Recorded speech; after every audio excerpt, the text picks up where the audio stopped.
श्रीमद्भागवत नवम स्कंध एकादश अध्याय। अयोध्यापुरी राम राजा भाईଙ୍କ संगे पाଳି प्रजा यज्ञादि जाहा जाहा कले वर्णित एकादशरे। श्रीशुक उवाच श्रीराम राज्ये होई राजा आनंदे पाଳି जन प्रजा उत्तम कल्पे यज्ञ कले वशिष्ठ सर्वमुनि तुले विप्रंकु चारि बेदु बरी दक्षिणा देले चित्त भरी भूमि की करी चारि भागे दक्षिणा देले अनुरागे होतांकु पूर्व दिग देले अधूर्य पश्चिमे कल्पिले उत्तर दिग सामगाने ब्रह्मांकु दक्षिण विधाने ब्राह्मणे देई चारि दिश आचार्ये देले अवशेष सीता संगते रघुपति आचरी गृहस्थंक गति अनेक वस्त्र रत्न धने संतोष करी सर्वजने आचरी गृह मेधि धर्म वेद विहित जेते कर्म ब्राह्मणे देखी साधु कथा श्रीराम पादे कले चिंता रामंक निकटे मिलिले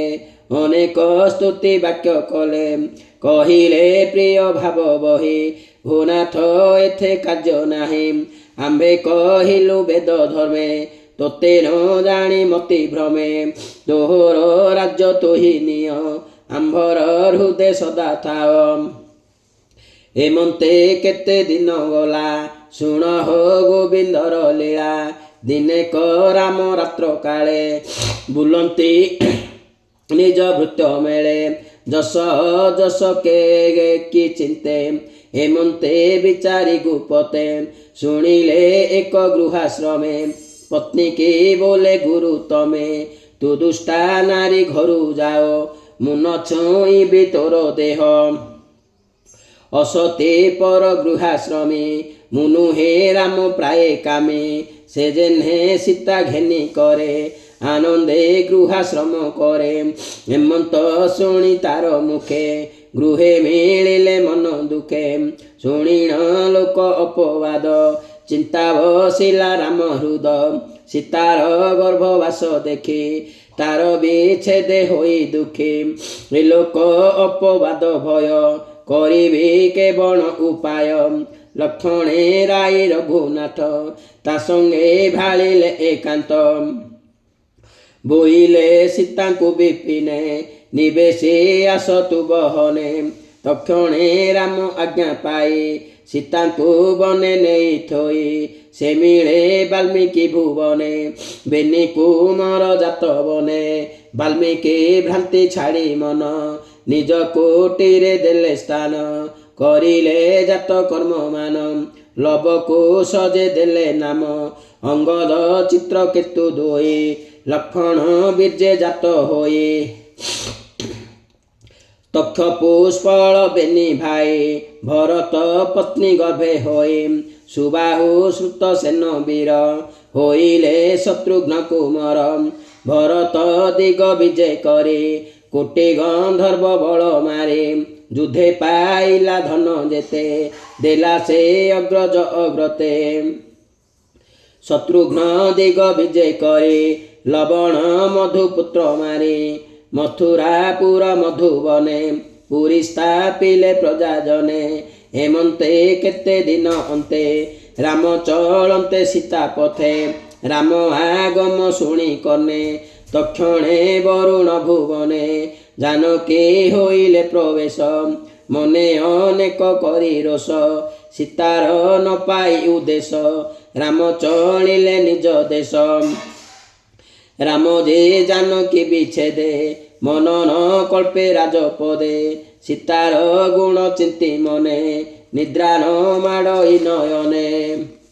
कंठ कुंठित शोके पोरे चित्त को न पारंती धरे स्त्री पुरुष संग एहि केश हे नर देह बही से दिनु ब्रह्मचर्य करे राम होइले ब्रह्मचारी वर्ष सहस्र त्रयोदश निरते ब्रह्मचारी वेश अखंड अग्निहोत्र कले वशिष्ठ आदि मुनि तुले दक्षिणा देले तो सचिते सन्ध्या मध्याह्ने अविरते संसारे थोई निज जस स्वधामे होइले प्रवेश बोलते सुख ब्रह्म ऋषि शुण हो राजा कुरु वंशे रामचरित तो अग्रते संक्षेपे कहिली मु तोते जे एहा श्रवणे शुणन्ति दुर्गम संकट तरन्ते बोलो ए विप्र जगन्नाथ नवम स्कंदे भागवत रामचरित पुण्य कथा जेणे खंड ए भव व्यथा गोविंद गोविंद गोविंद पदुगलुछि मकरंद से मकरंद पान करी हेळे तरिले ब्रज नारी से ब्रज नारी कपयरे मन थाउ निरंतरे मन निरंतरे थाउ हा कृष्ण बोली जीव जाऊ हा कृष्ण बोली जाऊ जीव मोते उद्धार वासुदेव। इति श्रीमद्भागवते महापुराणे परमहंस संहितायां नवम स्कंधे श्रीरामचरितं नाम एकादशोऽध्यायः। जय जगन्नाथ जय जय जगन्नाथ।